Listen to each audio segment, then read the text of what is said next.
एक छोटे से गांव में बिल्लू नाम की एक चतुर और शरारती बिल्ली रहती थी।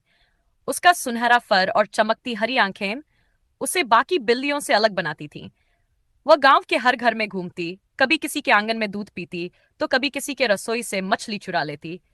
बिल्लू की जिंदगी मजेदार थी, लेकिन उसे हमेशा कुछ नया करने की तलाश रहती थी।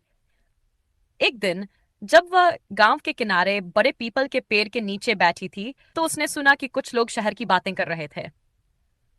शहर में ऊंची ऊंची इमारतें हैं, वहां के बाजारों में स्वादिष्ट खाने की चीजें मिलती हैं। यह सुनकर बिल्लू के मन में शहर जाने की इच्छा जागी। अगली सुबह बिना किसी को बताए वह गांव से निकल पड़ी। रास्ता लंबा और अजनबी था, लेकिन बिल्लू बहादुर थी। जंगल पार करते समय उसे एक चालाक लोमड़ी मिली।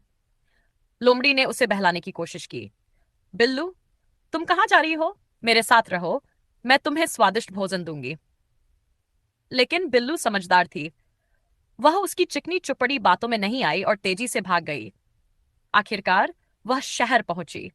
वहां की रौनक देखकर उसकी आंखें चमक उठीं। ऊंची ऊंची इमारतें, तेज रफ्तार गाड़ियां और चारों ओर भीड़ ही भीड़ थी।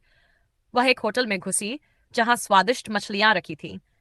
लेकिन जैसे ही उसने मछली उठाने की कोशिश की, होटल के मालिक ने उसे देख लिया और चिल्लाया, अरे, यह बिल्ली चोरी कर रही है। डरकर बिल्लू तेजी से भागी और गलियों में छिप गई।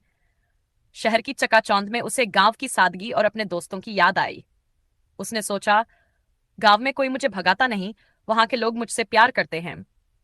फिर क्या था? बिल्लू ने तुरंत गांव लौटने का फैसला किया। जब वह वापस पहुंची तो गांव के लोग उसे देखकर खुश हो गए। उसके दोस्त, मोहन का कुत्ता टॉमी, राधा का तोता मीठू और रामू काका, सबने उसका स्वागत किया। बिल्लू ने समझ लिया कि असली खुशी अपनों के साथ होती है।